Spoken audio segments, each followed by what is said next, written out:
SDPB helps shape South Dakota's future by educating, informing, and inspiring the next generation of thinkers, leaders, and creators. SDPB. Good, useful, and full of wonder.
SDPB serves South Dakota through an interconnected communication system that is on 24/7, 365.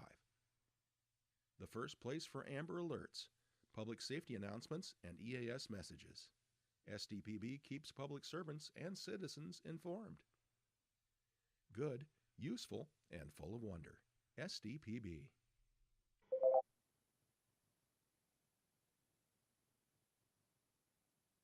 House taxation will come to order, please. Everybody's seated. I don't need to talk about that. If you plan on testifying today, make sure you sign in the back. And if there are handouts, the pages can distribute those. Lobbyists, we appreciate it if you have your badges on. And for those listening online, you can reach out to us and follow our testimony on our legislative website at housetaxation@sdlegislature.gov. And a reminder that all testimony and questions will go through the chair. Mr. Secretary, please call the roll. Representative Sismowski. Here. Jensen. Here. Massey. Here. Mortensen. Here.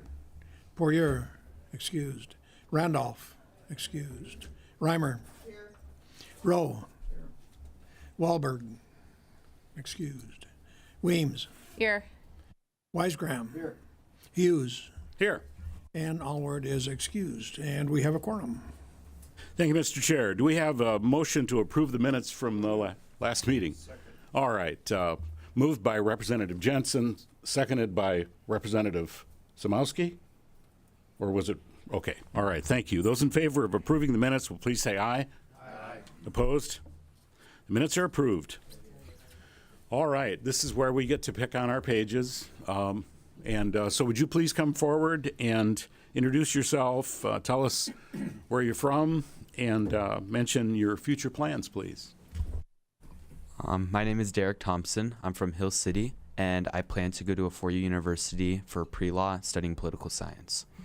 Very good. Thank you. All right. Well, let's move right into consideration of bills. The first bill we have up is Senate Bill 154 to clarify the eligibility of multiple garages or structures to be classified as owner-occupied. We'll take proponent testimony at this time. Good morning, Senator. Thank you, Mr. Chair and members of the House Taxation Committee. Amber Holst, District 30, State Senator. SB 154 came to me because I had constituents actually reach out asking about how a statute was interpreted. And when I reached out to the Department of Revenue, and they will be in the room to testify as well, I was sent an AG opinion and kind of how they, were trying to do things over the years. But there was actually 20 counties that are doing it in the way that this bill now proposes the law to be. And then the rest of the counties were doing it correctly under current law. And so in order to clarify this statute and make sure that all counties are doing this assessment of garages or other structures the same way, we brought SB 154. And basically, it would remove the one garage limitation and allow all other ancillary buildings like garages, sheds, outbuildings to receive the owner-occupied classification instead of non-ag or other, as long as they're a part of the residential use of the property. So if they're not being used for commercial purposes or not being used for agricultural purposes, they would get the per classification. And we did a little math, and it would actually save folks about $2.50 per $1,000 worth of value, or about $250 per $100,000 worth of evaluation. And so if you're in one of those counties that are doing this wrong, so the 40 some odd counties out there, this will actually be a really common sense property tax relief bill that will clarify the law. So with that, I'll stand by. Thank you. Thank you, Senator. Further proponent testimony.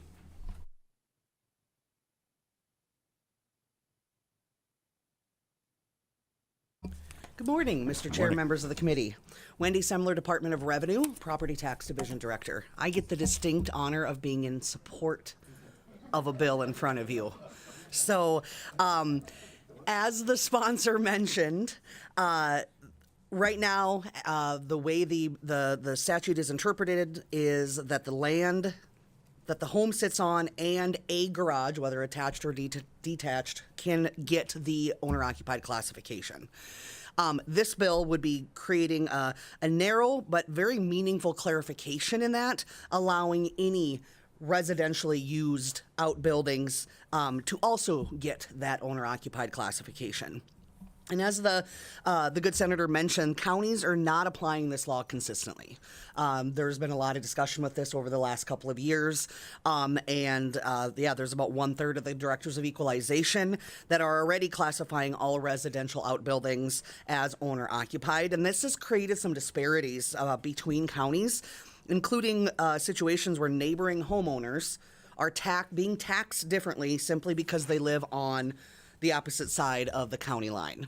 So Senate Bill 154 resolves that inconsistency. This bill will provide property tax relief to homeowners, but with a minimal impact. Because the owner-occupied classification, just a reminder, only changes which school general fund levy is applied to that property. So it will have no effect on county taxes or city taxes. It will simply be an adjustment that is handled through the state aid to education funding formula. Less local effort equals more state aid. But as we mentioned, there's already 20 counties that are doing this, so we expect the impact to be minimal. And mainly because it's several of the large counties that are already applying this approach. And we are in support of this, and especially because at a time when property taxes are obviously the front and center of everyone's discussions, this bill will improve fairness, consistency, and administration while still providing some relief to those homeowners. So for those reasons, I ask for you to support this bill. Thank you. Thank you, Ms. Semler. And Mr. Secretary, please put a gold star next to Ms. Semler's name in the minutes. Further proponent testimony. Seeing none, we'll move to opponent testimony. Any opponent testimony? All right. Seeing none. Oh, okay. We do have someone online. Meredith Jarchow. Did we say that right? Jarko? I'm not sure. Are you? Jarko, yeah, but I'm in opposition to the next bill. All right. Please proceed with your testimony, ma'am. Oh, I'm so sorry. Oh, okay. All righty. Well, thank you. Okay. If there are, obviously we don't need rebuttal. Any questions of the committee? Representative Weisgram. For Ms. Semler, please. Thank you, Mr. Chair. Ms. Semler, so maybe I missed it. What are the counties, the 40 odd counties, what are they doing wrong? And how are they classifying these garages if they're not doing owner occupied? Mr. Chair, Wendy Semler, Department of Revenue. So I would say right now 40 counties are doing it right under the current law. They are saying that it's the house, one garage, and the land that that house sits upon gets the owner occupied classification. All other ancillary or outside outbuildings, that's the word I'm looking for, outbuildings would typically get the non-egg classification.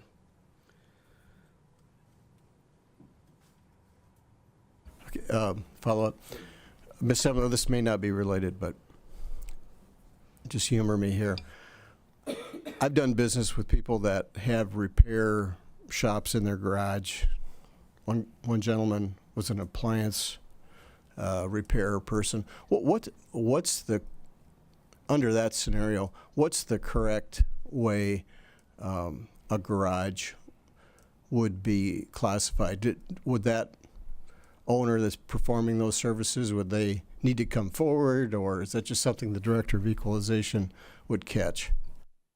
Mr. Chair, Wendy Semler. So under that type of situation, likely the Director of Equalization has knowledge that there is a business there because of the way our in the way that they are required to inventory property. They have what we call an abstract class, so they probably already have it flagged as a commercial property, and so that would likely stay commercial because it is not being used primarily for residential. And if there was a situation, just to kind of expound a little bit on that, where that homeowner felt, well, no, it's more residential and less commercial, then they could still appeal that classification through the appeal process if they felt that the owner occupied would be correct. But in my experience and just talking off the cuff with a very hypothetical question, I would think that would stay commercial, and any other outbuildings that are being used just for residential would get that owner occupied class. Thank you.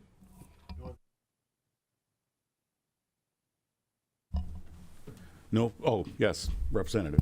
Thank you, Mr. Chair. Question for the Prime.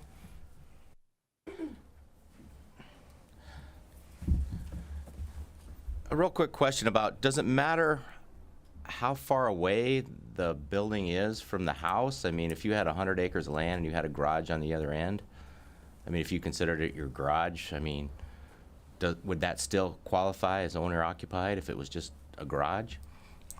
Mr. Chair. Please. Thank you for the question. So from my understanding, I believe that most people that have more than, I think it's 45 acres in the statute, I don't have it off the top of my head, but you could get ag status, and then your levy would be lower if you were in ag status. And so for most of those people that have larger pieces of land, they're going to push to get ag status because then their levies would be lower. So to the extent that someone has 16, 20 acres or something like that, some of these smaller ranchettes, if they're not using, their shop or something like that for ag purposes, then it would be classified as a garage under this statute. And I think the biggest thing that, to keep your eye on the ball here is that right now we have disparities county to county as to how to do this. And so we have to pick one way or another to clarify the statute. And the reason why we went this direction is because for people who aren't using that garage, whether it's 500 feet away from their house or, a mile away because they own 16 acres or something like that, if they're truly using it for residential purposes to park their Supreme lawnmower or something like that in their garage, it's still being used for owner-occupied status, and to give them the owner-occupied status and clarify this inconsistency in the law, or how the law is being applied anyway. Further questions? All right, seeing none, we'll move to committee discussion and/or action. Representative. I move to pass. All right, we have a motion to do pass by Representative Randolph, seconded by Representative Jensen. The motion is do pass on Senate Bill 154. Do we have discussion? I'll just simply say I think this is a really great cleanup, a really great way to set some things right in our law that was intended. So, Any further discussion? All right. Seeing none, those in favor of the motion, please will say aye. Those opposed, no. Mr. Secretary, please call the roll. Representative Sismowski. Aye. Jensen. Massey. Aye. Mortensen. Aye. Poirier, excused. Oh, here she is. Randolph. Reimer. Aye. Rowe. Wahlberg, excused. Weems. Reluctantly, aye. Wisegram. Aye. Hughes. Aye. Elwood is excused. Hoyer is here. She just walked in.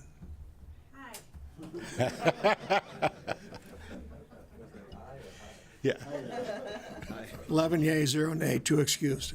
All right, thank you, Mr. Secretary. Motion carries. And next we'll take up, oh yeah, any objection to putting it on consent? Is that a problem for anyone? Okay. All right, then it shall be on consent. All right, next bill up is Senate Bill 183 to modify requirements for public notice of a hearing prior to a vote to impose an excess tax levy. Senator. Thank you, Mr. Chair and members of the committee. Amber Holst, State Senator, District 30.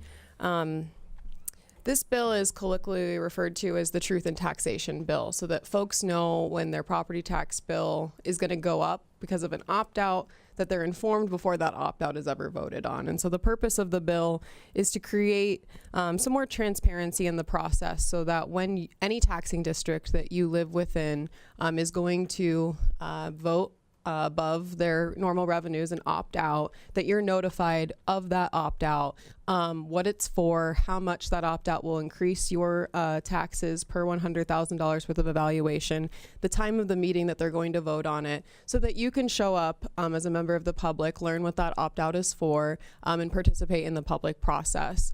As I told you all in an email very late last night, I will have to step out as I'm chairing another committee here in 15 minutes. So I have several other proponent testifiers that should be able to take questions if we get a little bit late into it. But with that, I will stand by. Thank you. Further proponent testimony, please. Little harebrained today. There's also an amendment out there. It's 183C. If you would like to move that at the time. Representative. I move we amend Senate Bill 183 with Senate Bill 183C. We have a second, represented by motion by Representative Mortensen, seconded by Representative Rowe. This will be a voice vote. All in favor of the motion, say aye. Aye. Opposed? All righty. Senator. Thank you. Amber Holst, State Senator, District 30. The amendment just clarifies who sends out the notice to each individual taxpayer and then who would pay for the notice. And then, I think there's going to be a lot of opponent testimony today talking about how much this costs. And I guess my response to that would be, if you're going to impose an excess levy on the taxpayers, it's their dollars that you're spending. And so to the extent that you have to spend a couple more dollars to notify them that you're going to be spending more of their money or they're going to be paying more in, I think that the taxpayers would be happy to have that built into this opt-out, the cost of the notice that they have to send out. So with that, I'll stand by. Thank you. Further proponent testimony. Good morning, Mr. Hager. Good morning, Mr. Chair, members of the committee. It's good to be back in front of a committee I used to chair, and happy to come before you in support of this bill. By the way, I am a registered lobbyist today representing Americans for Prosperity, South Dakota. And I do have a handout, if the pages would distribute this, please. So this bill really isn't flashy. It's not complicated.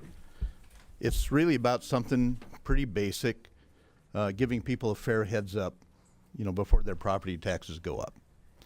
And that matters, you know, it does. So let's be honest. South Dakota has a property tax problem, and folks all across the state feel it. Farmers feel it, retirees on fixed incomes feel it, young families trying to buy a home, they feel it. Even people who support schools and local government are stretched thin right now. So when we're talking about excess levies, we're not talking about abstract dollars. We're talking about real money that comes straight out of people's pockets. And now I know the state already requires public notices printed in the newspaper, and if you take a look at kind of a sample of these, happen to be county commission meeting minutes, but that's what this is what school notices look like as well in the paper, and not really very readable. So it's technically it's there, but anyone that has tried to read those knows the truth. They're dense, they're hard to understand. And they might satisfy a statute, but they don't really inform taxpayers. And public notice that no one understands really isn't notice. And a tax increase is different. It's different than most other government actions because you can miss a zoning notice and go on with your life. You can't miss a higher property tax bill. I mean, that shows up whether you whether you knew about the vote or not. And that's why transparency and accountability matter so much here. When the government's asking for more money, especially in a state already struggling with property taxes, people deserve clear, honest information and time to respond. Now, the bill doesn't say no to excess levies at all. It doesn't take tools away from the school boards. What it does is it says slow down, explain it, give taxpayers an opportunity to come to the table, to hear more about it, and to express their opinion. That's what it does. The length of time, it's not extreme. It's just enough time for working people to kind of figure out, hey, this is what's going on. I think I'm going to go to this meeting, and I'm just going to, I want to know more, and I want to express my opinion. So that's not bureaucracy. That's accountability, and that builds trust. And right now, I think what you're hearing out on the streets is trust in government is something that we really need more of today. This is a simple step. Look, you've heard a lot of property tax bills this session in both chambers, and there have been a lot of ideas. Transparency, giving taxpayers more information is something that we all ought to have consensus about. So listen, I hope you'll pass this on to the floor. I appreciate your time this morning, and I'll stand by for questions. Thank you. Further proponent testimony? Seeing none, or do we have any online? Will? Okay. We'll move into opponent testimony, please. Is there any opponent testimony?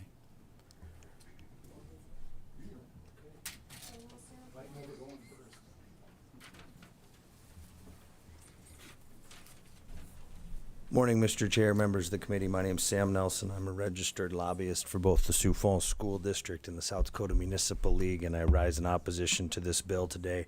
I do want to start by thanking Senator Hulse for bringing the bill, and I do want to say publicly that I appreciate her willingness and eagerness to try to tackle a problem that is big in some places where I live. There is some outcry from people, including myself, about property taxes. Mr. Chair, as you know, I've testified previously about my annual sojourn to the Lincoln County Courthouse to talk with our friends about my increase in assessments, and so I do understand that there's some concern over property taxes.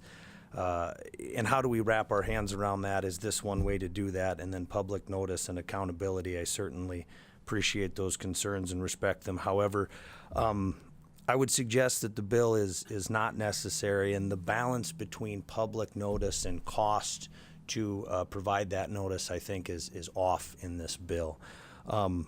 As you know, when there's an issue about property taxes or a data center or whatnot, the public gets informed pretty quickly, and the public gets informed by the news media, the public gets informed by social media, and regardless of those things, the public is required to be noticed by public bodies.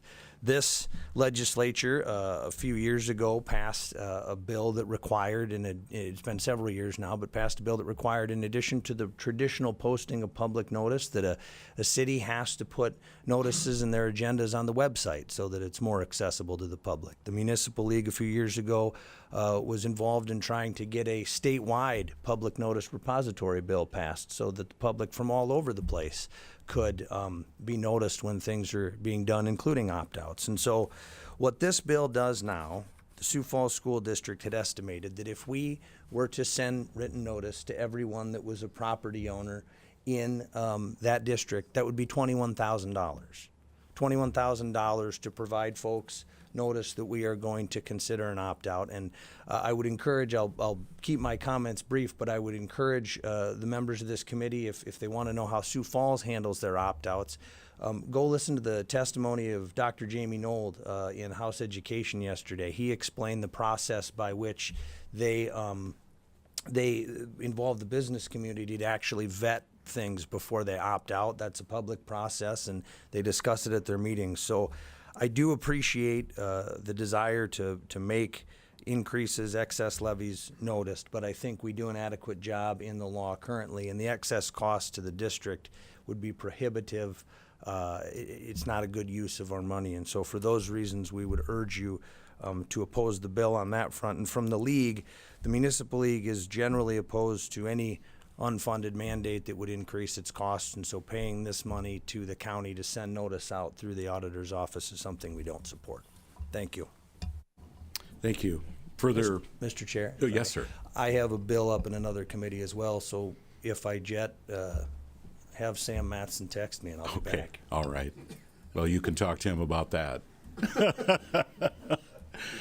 Further opponent testimony. Good morning, Mr. Chair, members of House Taxation. My name is Heath Larson, Executive Director, Associated School Boards of South Dakota. We represent approximately 845 board members, the schools they govern, and students they serve.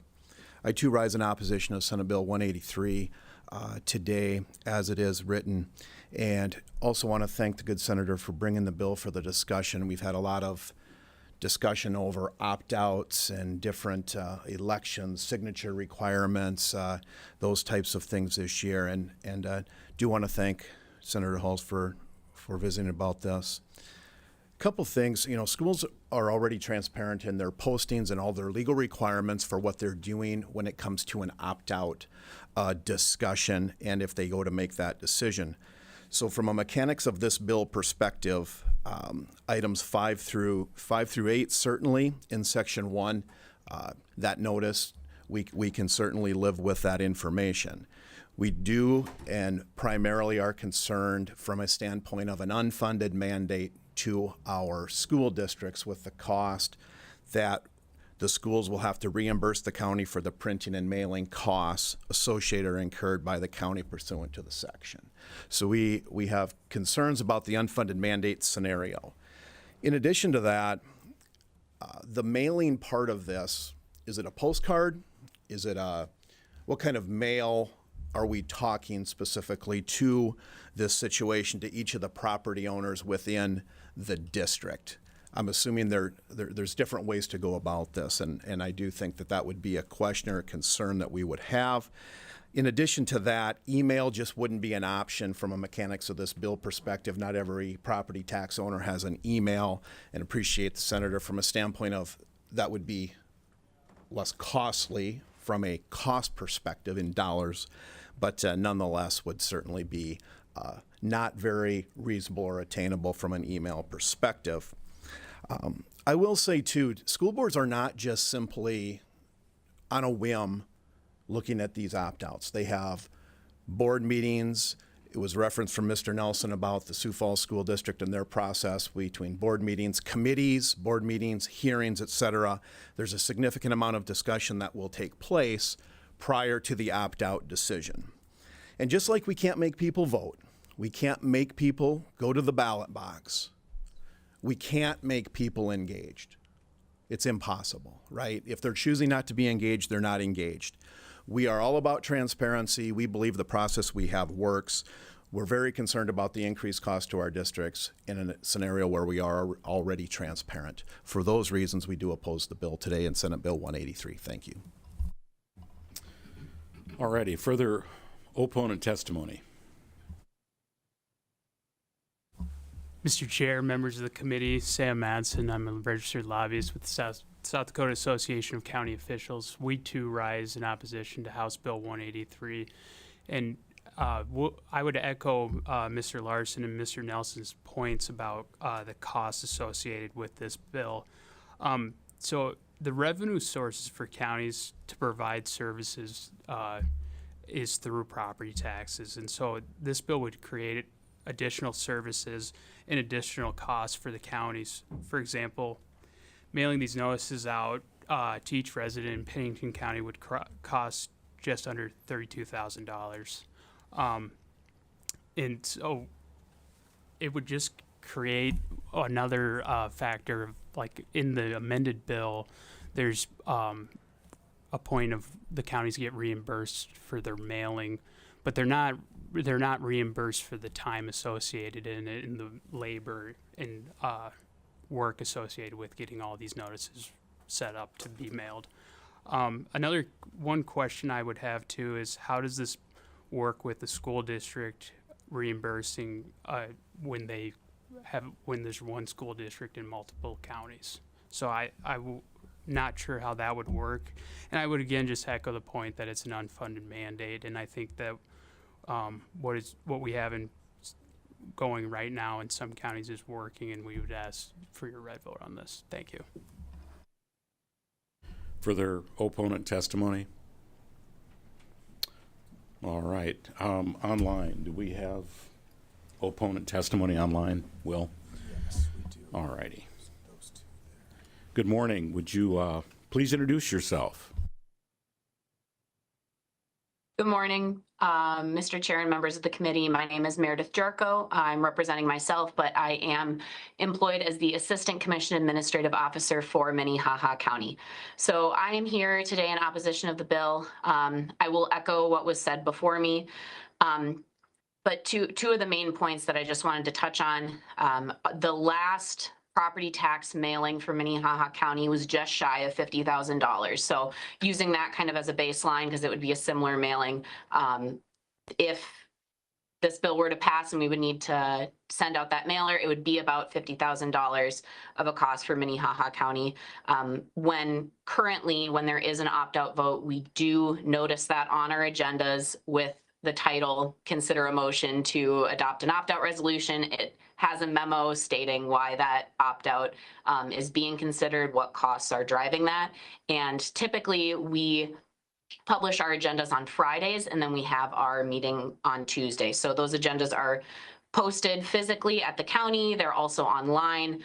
So the opt-out vote is already available to the public, and like it was mentioned before, the news media picks that up.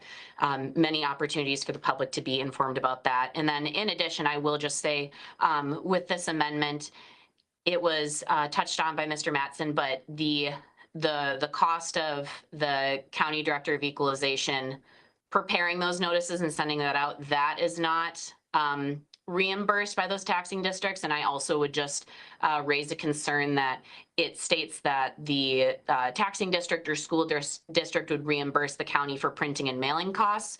I would just be concerned about if there was a smaller taxing district that wanted to notify their members by email, what that would look like for those costs, how we would make sure that we are notifying those people, if that means that we have to have an email management system for sending out these email notices and making sure that things don't bounce back. That's another potential scenario where the county would have to absorb some costs potentially for a different taxing district's notice. So happy to answer any questions you may have.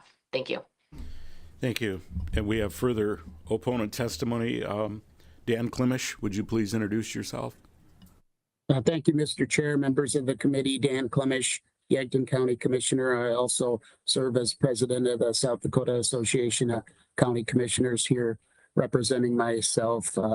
Some questions on the implementation. We have no issue with publishing. We already do that, but it seems also there's some inconsistency in the law because the 10-day notice requirement for the newspaper, and then now we'd have a 21-day notice for the emails and mailings. Just wondering how that will work for our rural counties that some of them don't have a newspaper or a weekly newspaper. It's going to be a real task. And then also how this affects the small taxing districts, townships, the small fire districts, the road districts, the water districts, the tiny ditch boards, how that's going to affect them, how they're going to do that. Also some questions on, what the definition of electronically transmit, what is that? Is that a Facebook message? Is that a text message? Is that an email?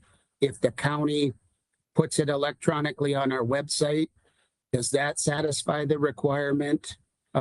Just a lot of questions here on how we do that, and that we must notify the owners. What if we get a return envelope? What if a landowner is now in the nursing home and doesn't get the letter and misses the meeting? How does that work? Again, it was said not everybody has email message. Not all votes lead to an opt-out as well. Sometimes they go and they get defeated. And of course, we also talked about the cost. In Yankton County, our cost would be about $12,000 to notice this meeting. That might not even lead to an opt-out.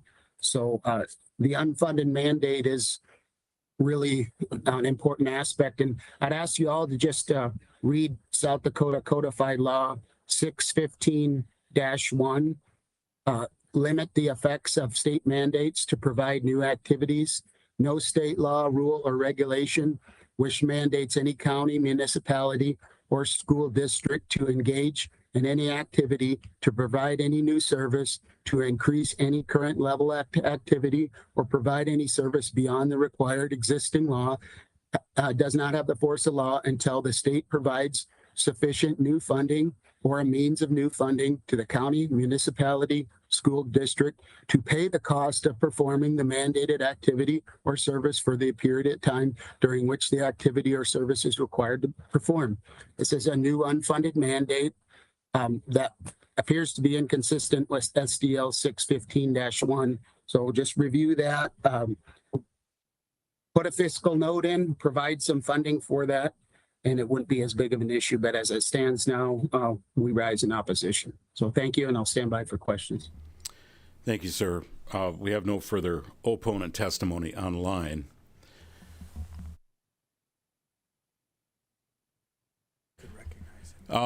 Sir, Joshua Meyer, could you're neutral, but I'll give you an opportunity to just say a few brief remarks. Thank you, Mr. Chair. I will be quick. Truth in Taxation. My name is Joshua Meyer. I'm the Director of Tax and Fiscal Policy at the American Legislative Exchange Council. Senate Bill 183, which might be colloquially called Truth in Taxation, is a model policy for the American Legislative Exchange Council. The model comes from policies enacted in Utah, in Tennessee, and in Kansas. And to give you a brief idea of how those have worked, in Utah, in addition to requiring the mailings, they require that the notices be posted online. And so if you just open up Google, you can search Utah Truth in Taxation Notice, and you see similar things to what would be required under Senate Bill 183. You find web pages from counties, school districts laying out why they're proposing property tax increases, information on historical tax rates, information on the meeting, when the vote's going to occur.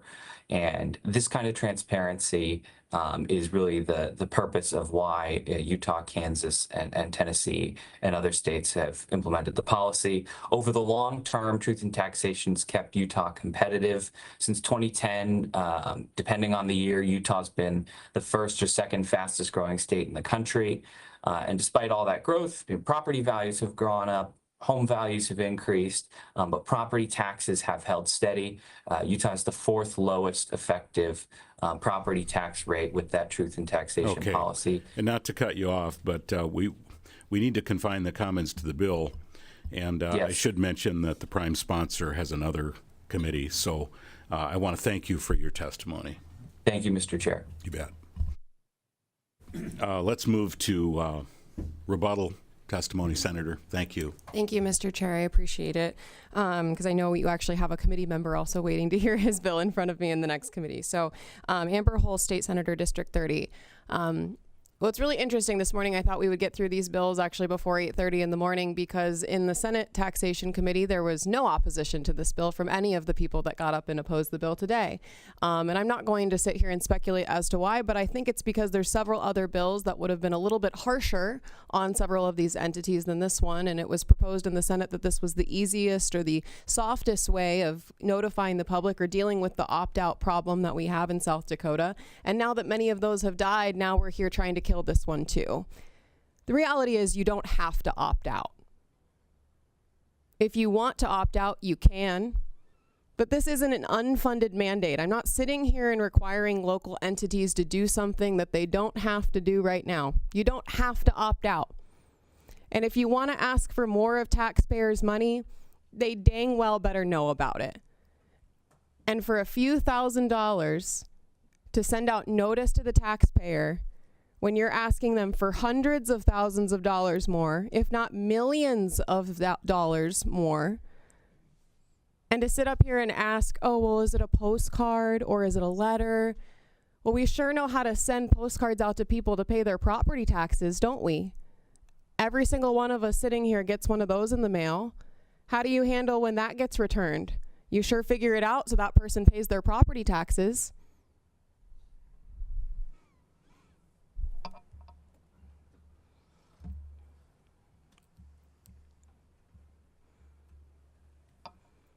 Passive notice isn't notice. Yes, people put things on the internet. They go on Facebook and they say, go to this meeting, go to this meeting. And half the time those people are very negative towards these things.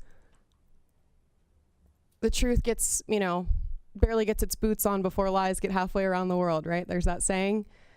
If I was a school board director or on any small local board, a water board, a fire district board, and I wanted to buy a new fire truck, I would rather have people notified of my meeting so that they could come and learn about how we're going to get a brand new fire truck instead of having things being posted on Facebook about, oh, our fire district is out of control and, they're taking all of our money and yada, yada, yada. Why not send out a clear notice from the entity that is doing this with exactly the explanation of why? That's all this bill's about, folks. Thank you.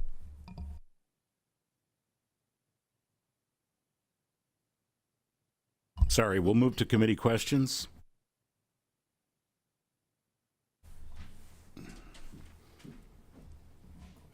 Representative. Thank you, Mr. Chair. Well, let me start with Mr. Heath Nelson, please. Larson, excuse me. I'll change your name back. Sorry, Mr. Larson. There was Nelsons and Larsons and Madsons and whatever. Okay. A lot of sons there. There we go. Mr. Chair, Heath Larson. Yes. Nobody's Norwegian around up here. Thank you, Mr. Chair. Well, first of all, I imagine there's some costs when you do an opt-out. Can you explain to me what costs there are that a school district incurs when they move, to an opt-out action? Mr. Chair, Heath Larson, Executive Director, Associated School Boards. Thanks for the question, Representative. Please. Certainly with the requirements in the legal newspaper now and all the posting requirements, that would come after the opt-out would be approved. So as soon as they approve that, there's costs associated with filing that in specific font, et cetera, with the newspaper. Specific to the cost, you're talking, it's several hundreds of dollars when it comes to the requirements and posting that in the legal newspaper. And all of that information, again, is on school board minute agendas and within those agendas as well. Mr. Chair, can I? Being an old retailer,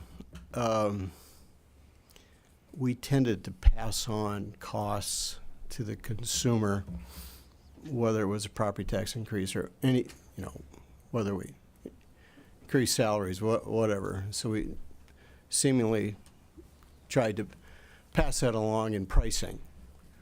Is there any way you could pass along, I'm just going to guess, if Pierce School District opted out, let's just say from testimony, maybe it's a $15,000 cost to notify property owners under this bill. Is there any way that you would add $15,000 to the cost of it in your request for the opt-out? I don't know if that's clear enough, Mr. Larson, but give it a shot. Mr. Chair, Heath Larson, Executive Director, Associated School Boards. I mean, could you add that cost into the opt-out amount? Is that what I'm hearing you ask? That would have to be, I suppose, a local decision from the local board to do that. Is there anything legally saying you can't? I'm not sure that you can do that. I doubt there is. Thank you. Further questions? Representative. Thank you, Mr. Chair. I don't quite know who to ask the question of, but we've got lines 9 and 10 on page 2. I'm wondering, can someone tell me why those two lines are in there when it basically says the same thing on lines 5 and 6? Anyone? Mr. Hager.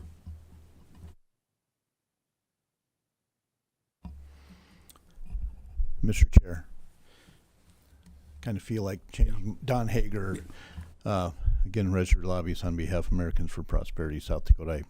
I'm tempted to change my last name to Hagerson, but let me just pull up the bill so I can see what you're addressing. Oh, excellent. I would gladly defer to Ms. Semler. Yeah, so the question is on page 2, we're talking about excess levies, that is opt-outs at the county level, or it says for opt-outs imposed by a district other than a county. So who are we talking about there, Ms. Semler? I mean, why the two mentions? Mr. Chair, members of the committee, Wendy Semler, Department of Revenue. So we are neutral on this bill, and I'll make sure to register as such too. But my understanding of this amendment would be, the distinction there is exactly what you said, Representative Mortensen, is that lines 5 through 6 and also 9 and 10 on page 1 is if it is a district that is not the county. It is saying that the Director of Equalization still needs to send it, whereas lines 9 and 10 is a opt-out that is being passed by a county. So it is a kind of a little bit repetitive, but it's just differentiating that whether it's a county or whether it's not, in both cases, the county Director of Equalization would be the one that would have to mail and send out those notices. Does that answer your question? Yes, thank you.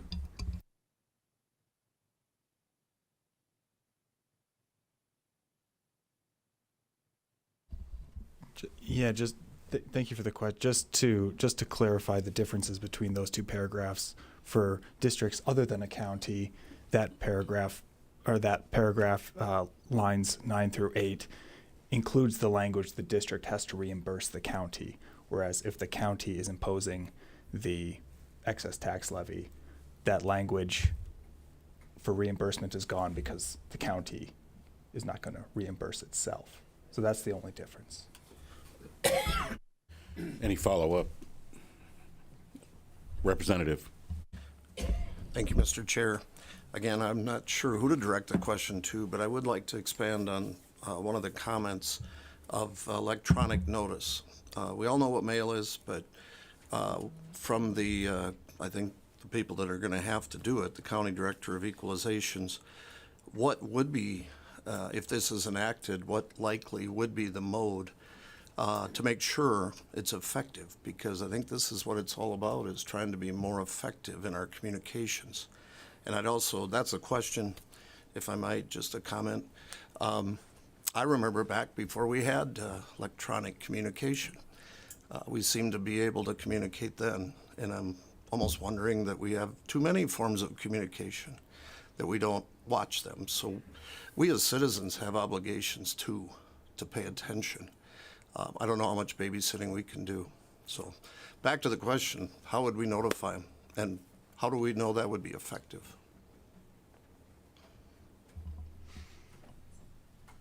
Mr. Hager. Mr. Chair, Don Hager, registered lobbyist on behalf of Americans for Prosperity, South Dakota. You know, if you look at the language, it says or. You know, you can mail or you can do the electronic notification, which I think is generally presumed to be an email. I guess if you had a highly digital district, they could probably text. But like, for example, I know the Sioux Falls School District in the last opt-out emailed their the parents of the kids attending the school. So now, is there a 100% coverage for email in a county? And I don't think so. But it just provides flexibility. I think that's the purpose there. I happen to think the paper notice is probably more effective, but who knows, in 5 years, maybe we all would prefer to get a text or an email. I don't know. So.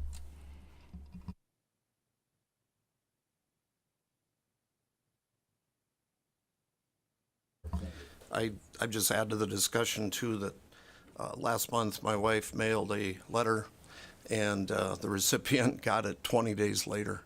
So maybe that's why 21 days is in here. So I'm a little conflicted on this one, so thank you.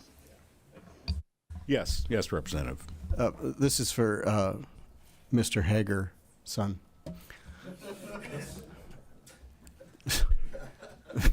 Mr. Chair, thank you, Mr. Chair. Mr. Hager, the testimony from, I'm not sure if I got Dan Clemish's name correctly, but he referenced Codified Law 615-1. What's your comment about that this would be an unfunded mandate? Again, Mr. Chair, Don Hager, registered lobbyist, Americans for Prosperity, South Dakota. Representative, I was pondering that, and I think the senator addressed it when she indicated that opt-outs aren't required, so I keep coming back to the fact that this is really about the taxpayer. There is a little bit of cost associated with doing this sort of thing, but it's really about the taxpayer. And again, you look at those notices there. Do they do the job? I don't think they do the job. And that's, I think, the more important overriding issue here. Follow up?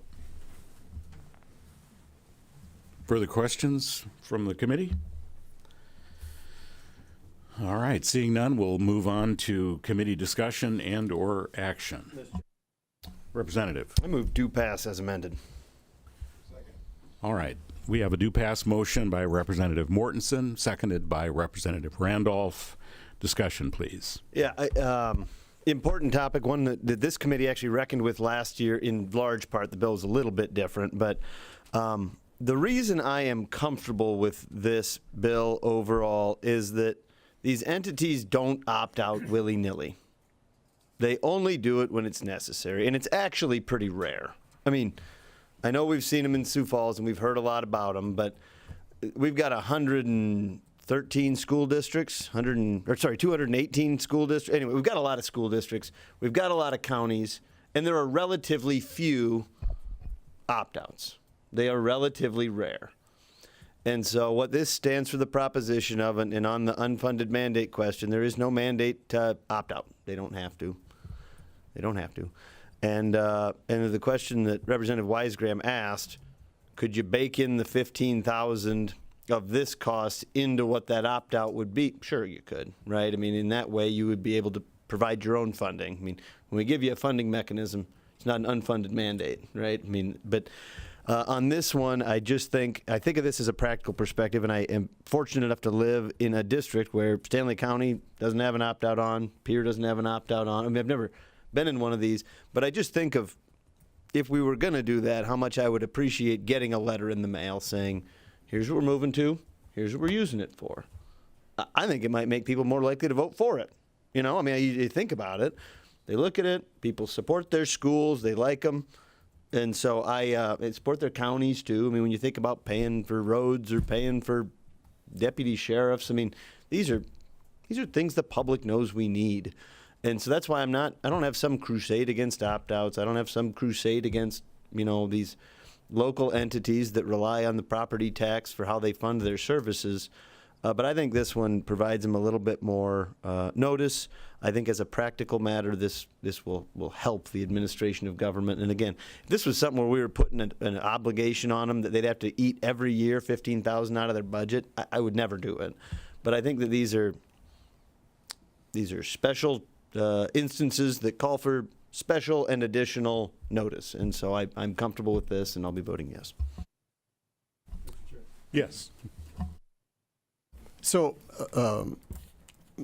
my comment is, boy, is there a definition of not a perfect bill? But this is not acceptable as a notice.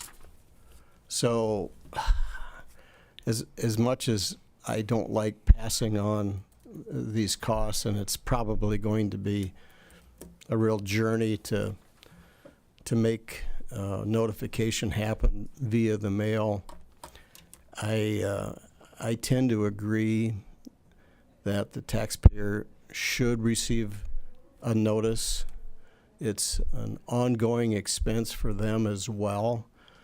I'm probably a reluctant yes on this one. Further discussion, Representative. Thank you, Mr. Chair. Yeah, I'm going to also reluctantly support this. I don't like the electronically transmit portion of the thing. I think that's real weak tea there, I'll be honest. Maybe tighten that up a little bit. The other reluctance I have with it, and again, I'm going to support it, is there's no direction as to how to prepare this notification other than you must do it. So I guess, again, I'll be reluctantly supporting that. Further committee discussion, Representative Reimer. Yeah, thank you, Mr. Chair. Appreciate that. Well, I am not going to support the motion. And we've heard from many people why this is not going to work. It's model legislation. That's one thing I hate about it. I believe in transparency, but we already publish notifications. One of my communities had an opt-out not that long ago, and the amount of notification in public meetings and promotion of the opt-out was unbelievable. Everybody knew about it.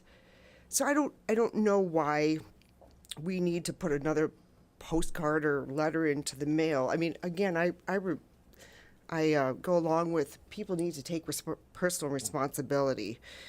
I think that if we have counties notifying for school board opt-outs, there's some confusion there.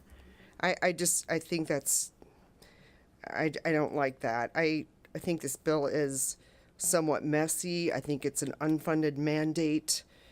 And we do these things already. Could they improve? Yeah, but this is notification to do it better. So I'm not going to be supporting this bill. Further committee discussion. Representative Weems. Thank you, Mr. Chairman. I have some concerns about this bill as well. And I'm going to reiterate what the good representative brought up about our mail system, because I mean, it was probably 15 years ago. I got a rent check in my mailbox in South Dakota that was supposed to go to a Colorado address. So, and I've only heard more complaints about the mail system lately than I did back then. So I have grave concerns about that. I know that it's an or, so then it goes into the electronic. And then is it text? Is it email? Is there a way to get it, disperse it out to everybody? Does that cover the website? I don't know. So it isn't a perfect bill, and it is a mandate. And yes, they could roll it into the opt-out, but that also just adds more cost.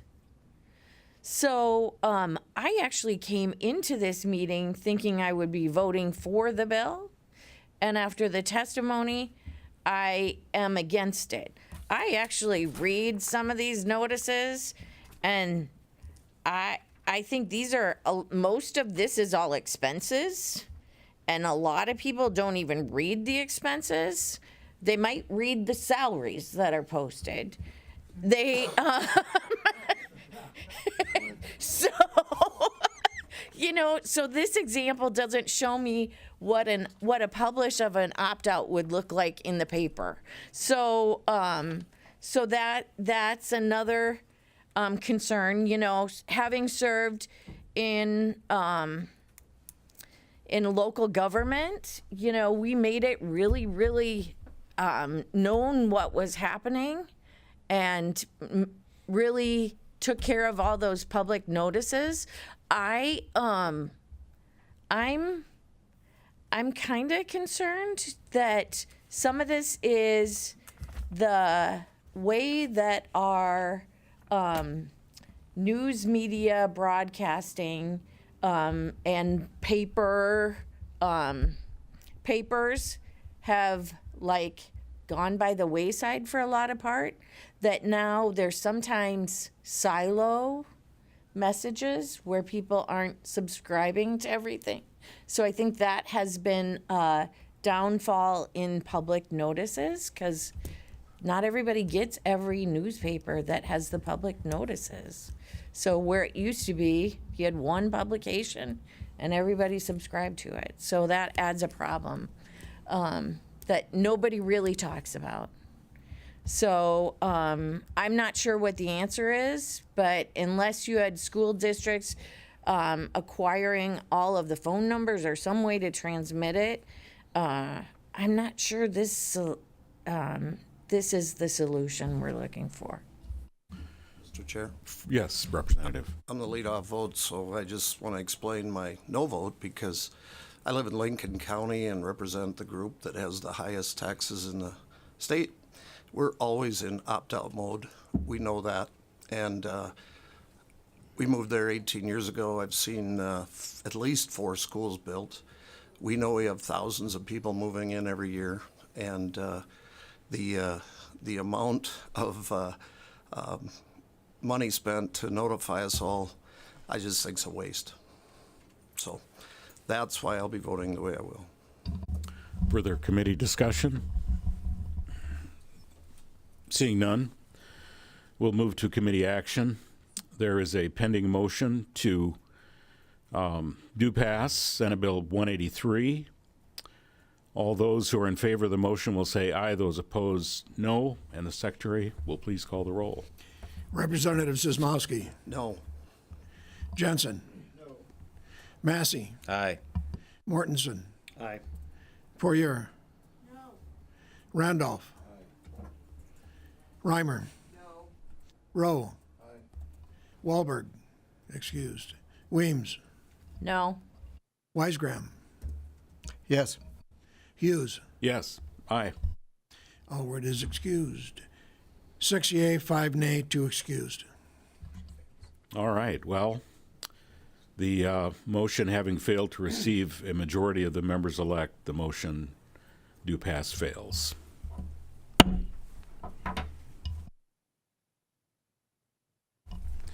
We have nothing. We're going to need another motion. We have to dispose of that bill one way or the other. Oh, okay, all righty. We'll entertain a motion. Representative Weisgram, you had your hand up first. Mr. Chair, I move to the 41st day. All right, we have a motion to move SB 183 to the 41st day, brought by Representative Weisgram, seconded by Representative Reimer. Discussion. No discussion. All righty. Well, you know the motion, and so those in favor vote aye, those opposed no. Mr. Secretary, please call the roll.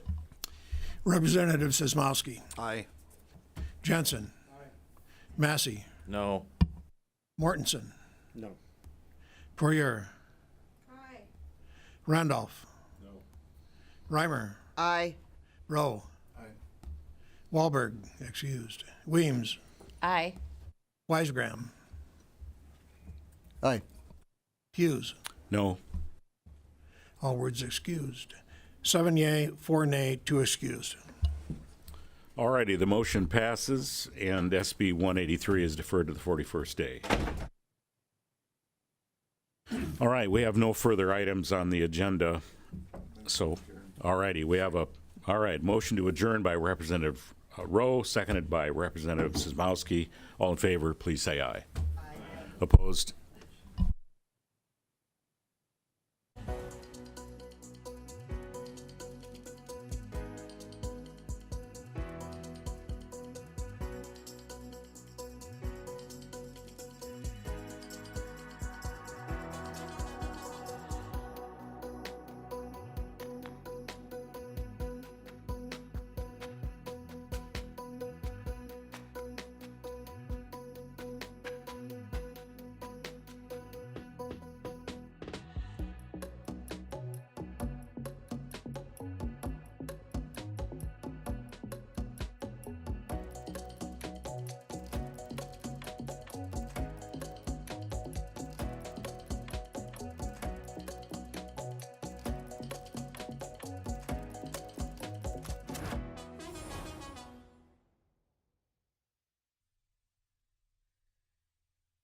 SDPB helps shape South Dakota's future by educating, informing, and inspiring the next generation of thinkers, leaders, and creators. SDPB. Good, useful, and full of wonder.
SDPB serves South Dakota through an interconnected communication system that is on 24/7, 365.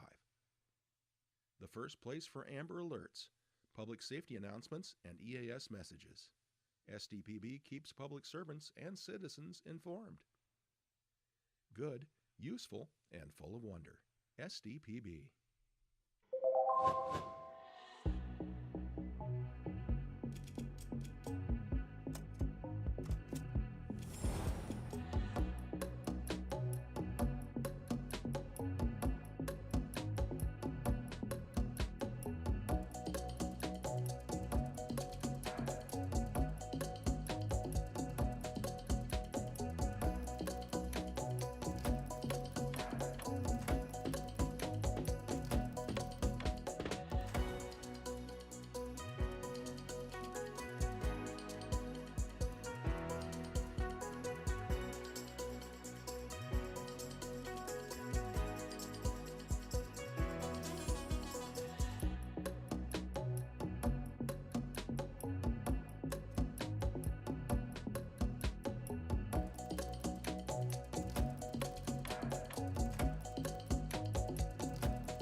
SDPB brings you closer to your government. With gavel-to-gavel coverage of the South Dakota Legislature and in-depth reporting from peer.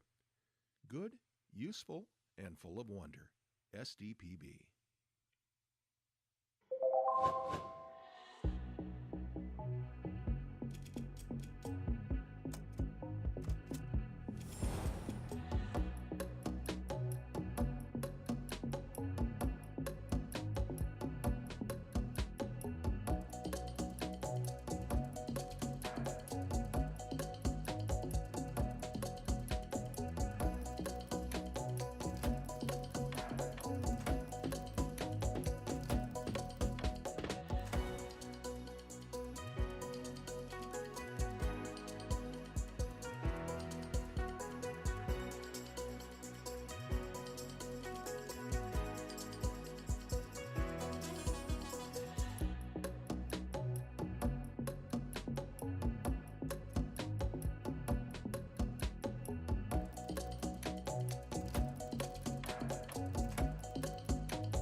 From early learners to lifelong students, SDPB inspires curiosity through trusted educational programs and resources for every stage of life. Good, useful, and full of wonder. SDPB.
When South Dakotans need reliable information, SDPB is there providing updates and coverage that keep our communities safe and connected.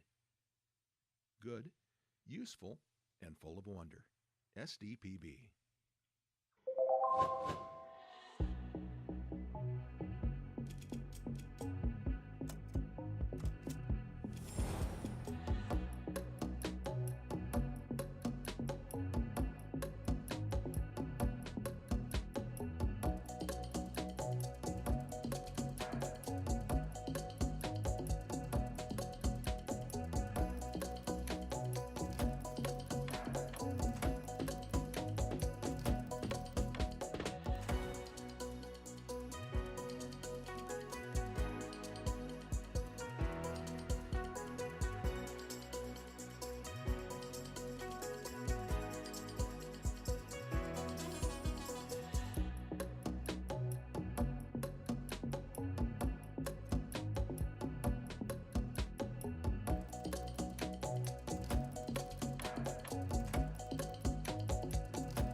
SDPB celebrates South Dakota's student athletes with live coverage of SDHSAA state championships, sharing the excitement of hometown heroes. SDPB, good, useful, and full of wonder.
From choir to debate to theater, SDPB shines a spotlight on South Dakota's talented students through SDHSAA All-State Fine Arts Programming. Good, useful, and full of wonder. SDPB.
Every day, SDPB connects South Dakotans with stories that inform, inspire, and bring us together. SDPB, good, useful, and full of wonder.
SDPB is your home for fact-based journalism, connecting South Dakotans with news they can trust and stories that matter.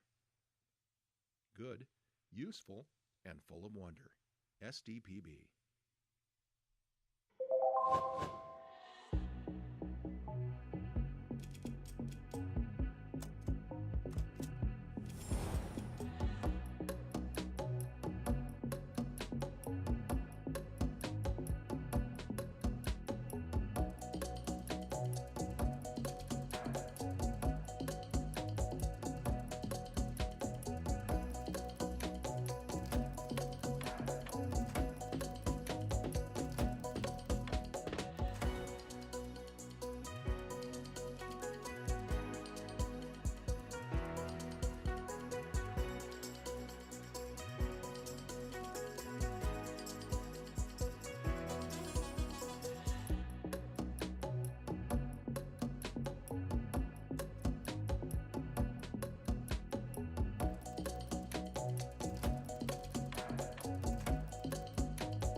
From children's programs to in-depth documentaries, SDPB sparks curiosity and lifelong learning in every South Dakotan.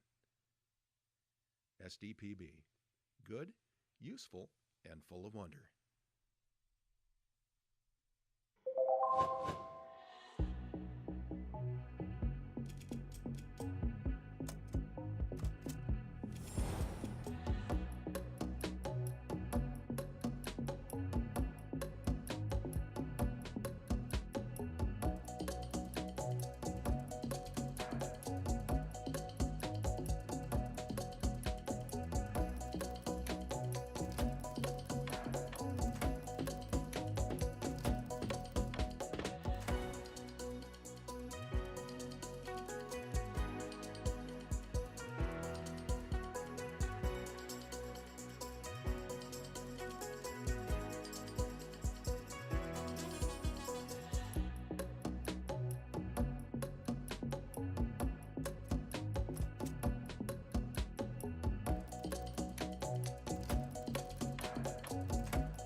SDPB brings South Dakotans together, telling the stories that unite small towns, big ideas, and the people who make our state shine.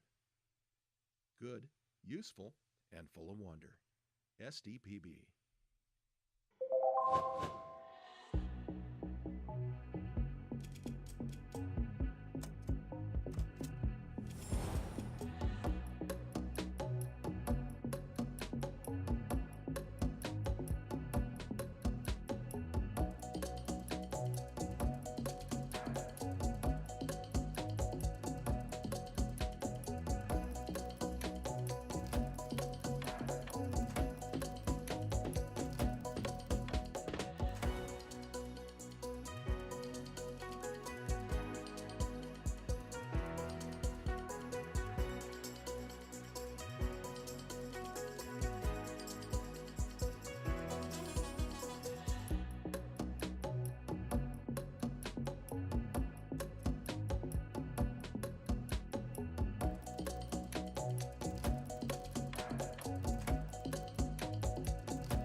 SDPB shares the voices and experiences of South Dakotans, preserving our stories, our culture, and our sense of place.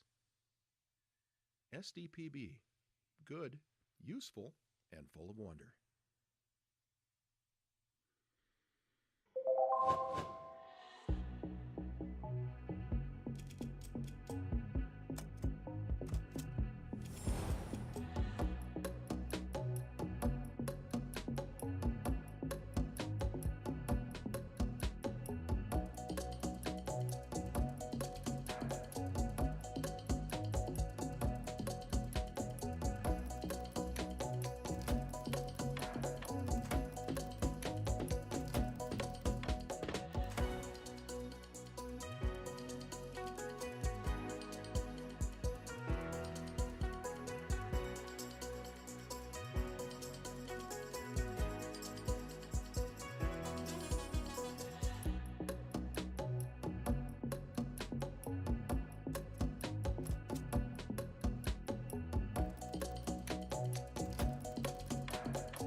As South Dakota's public media network, SDPB serves everyone with transparency, integrity, and commitment to open access.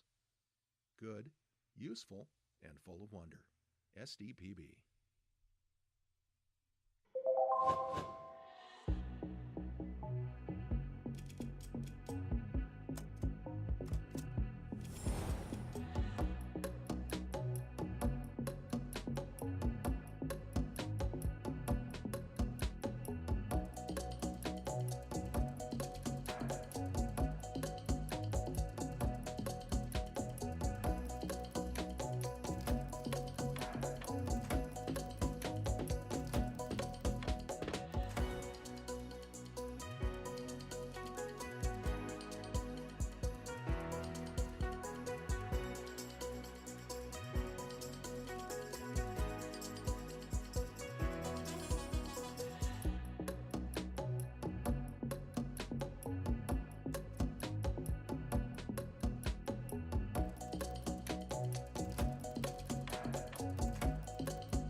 SDPB helps shape South Dakota's future by educating, informing, and inspiring the next generation of thinkers, leaders, and creators.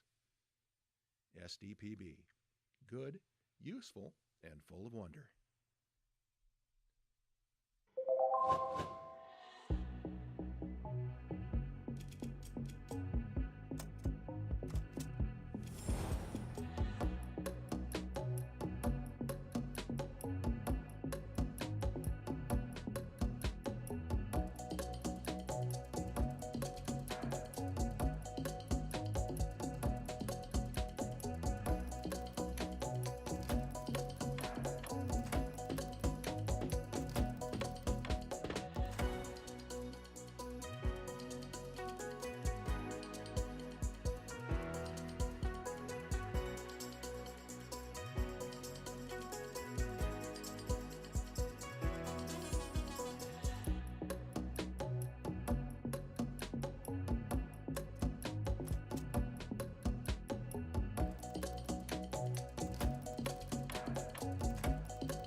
SDPB serves South Dakota through an interconnected communication system that is on 24/7, 365.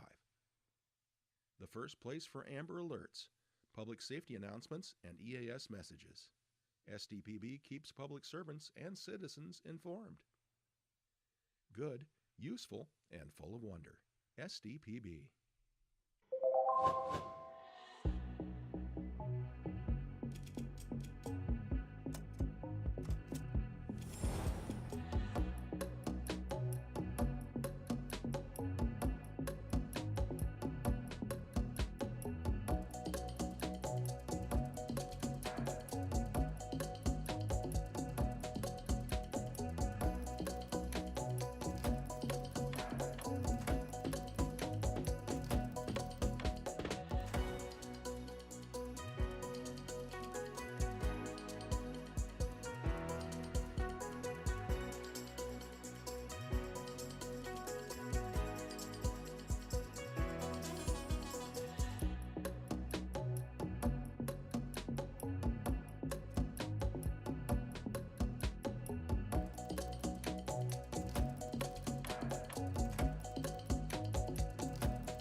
SDPB brings you closer to your government.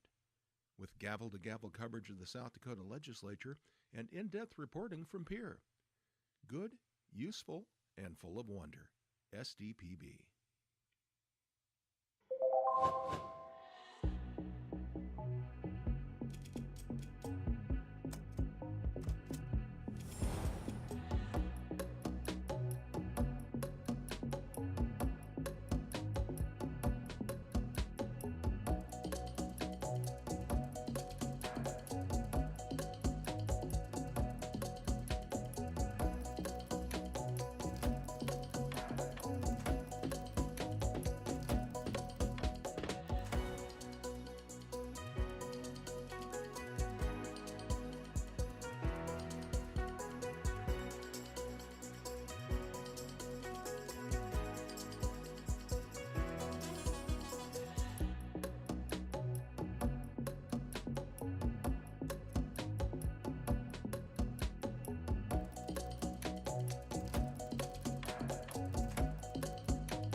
From early learners to lifelong students, SDPB inspires curiosity through trusted educational programs and resources for every stage of life. Good, useful, and full of wonder. SDPB.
When South Dakotans need reliable information, SDPB is there providing updates and coverage that keep our communities safe and connected.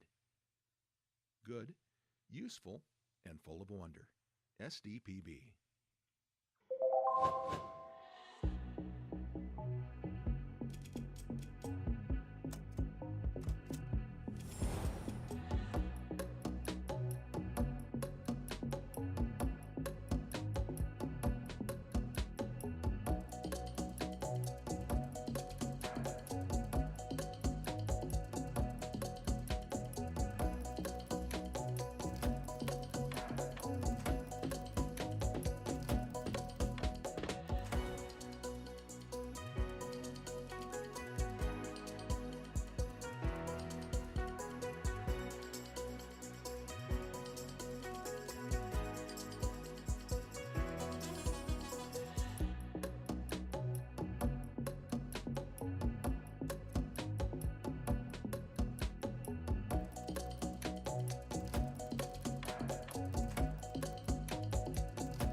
SDPB celebrates South Dakota's student athletes with live coverage of SDHSAA state championships, sharing the excitement of hometown heroes.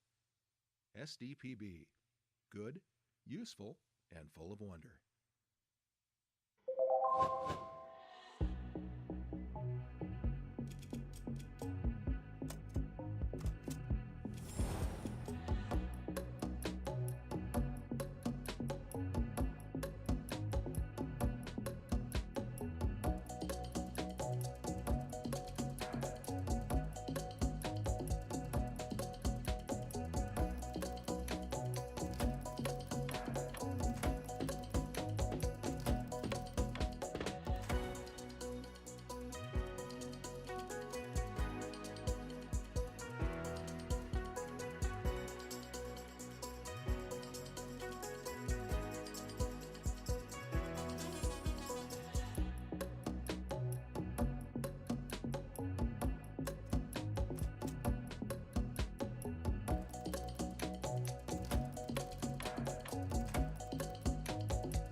From choir to debate to theater, SDPB shines a spotlight on South Dakota's talented students through SDHSAA All-State Fine Arts programming.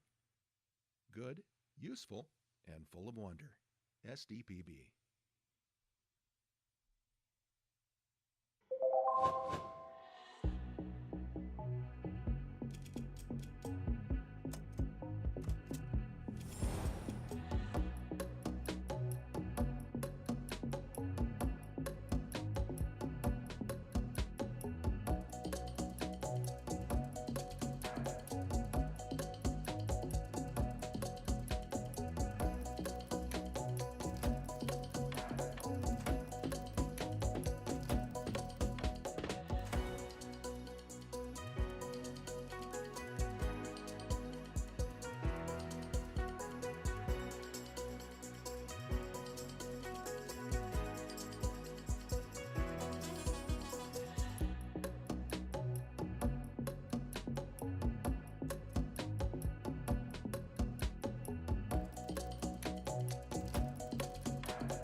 Every day, SDPB connects South Dakotans with stories that inform, inspire, and bring us together.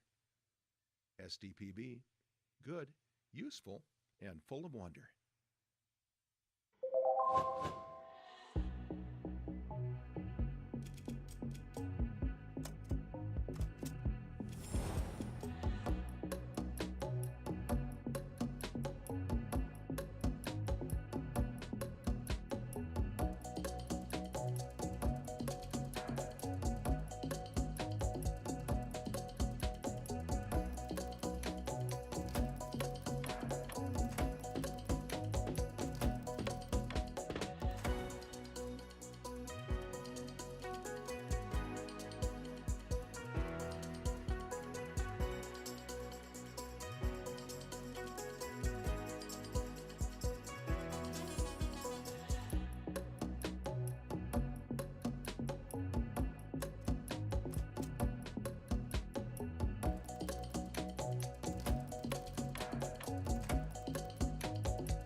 SDPB is your home for fact-based journalism, connecting South Dakotans with news they can trust and stories that matter.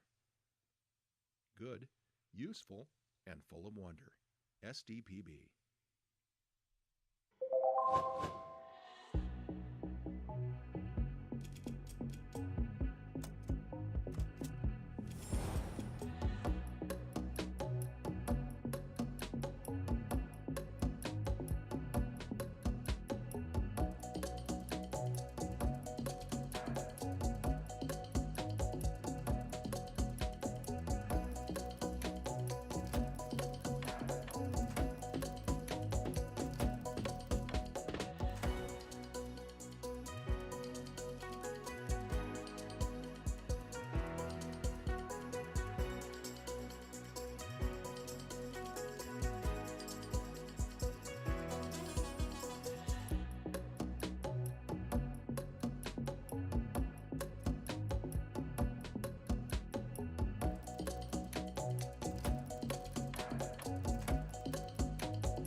From children's programs to in-depth documentaries, SDPB sparks curiosity and lifelong learning in every South Dakotan. SDPB. Good, useful, and full of wonder.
SDPB brings South Dakotans together, telling the stories that unite small towns, big ideas, and the people who make our state shine.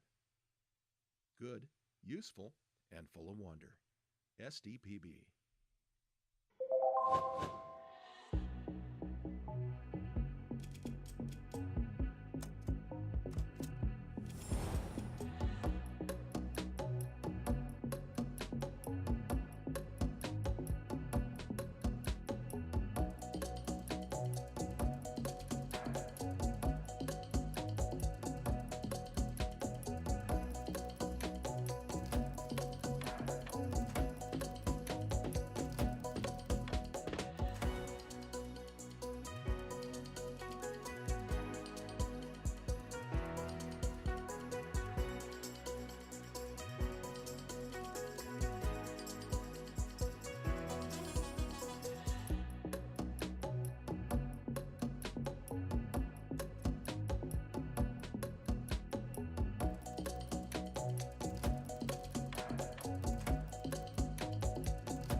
SDPB shares the voices and experiences of South Dakotans, preserving our stories, our culture, and our sense of place. SDPB, good, useful, and full of wonder.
As South Dakota's public media network, SDPB serves everyone with transparency, integrity, and commitment to open access.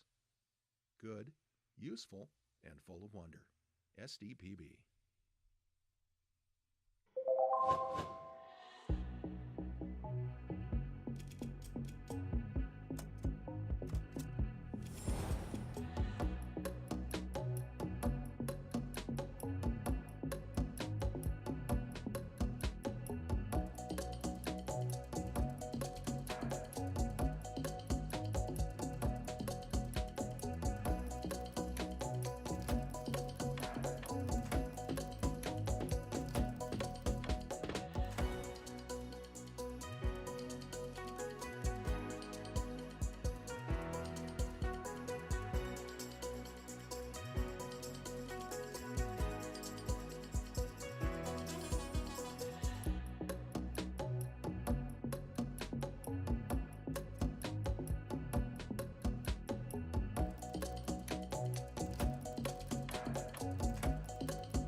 SDPB helps shape South Dakota's future by educating, informing, and inspiring the next generation of thinkers, leaders, and creators. SDPB. Good, useful, and full of wonder.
SDPB serves South Dakota through an interconnected communication system that is on 24/7, 365. The first place for Amber Alerts, public safety announcements, and EAS messages. SDPB keeps public servants and citizens informed. Good, useful, and full of wonder. SDPB.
SDPB brings you closer to your government.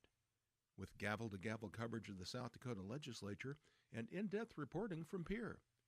Good, useful, and full of wonder. SDPB.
From early learners to lifelong students, SDPB inspires curiosity through trusted educational programs and resources for every stage of life.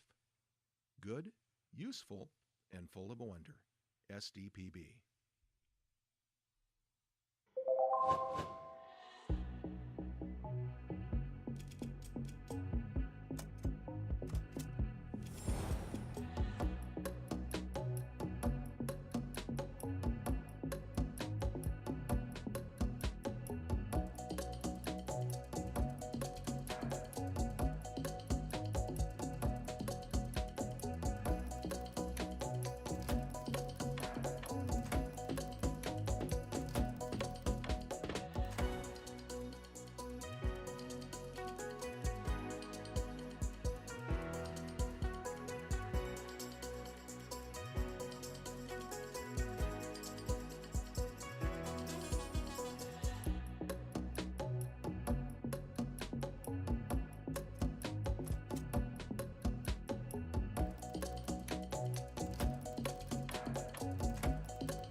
When South Dakotans need reliable information, SDPB is there providing updates and coverage that keep our communities safe and connected. Good, useful, and full of wonder. SDPB.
SDPB celebrates South Dakota's student athletes with live coverage of SDHSAA state championships, sharing the excitement of hometown heroes. SDPB. Good, useful, and full of wonder.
choir to debate to theater.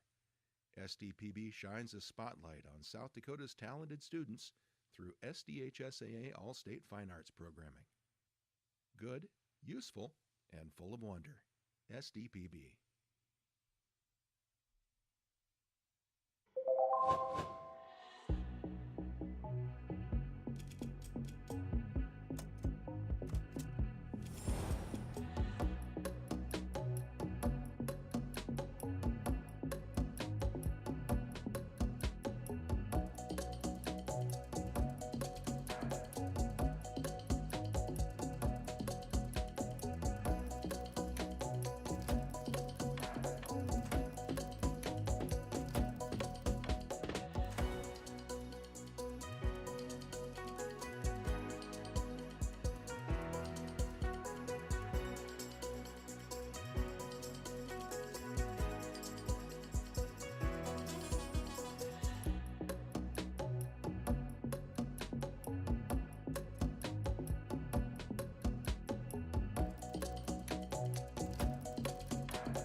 Every day, SDPB connects South Dakotans with stories that inform, inspire, and bring us together. SDPB, good, useful, and full of wonder.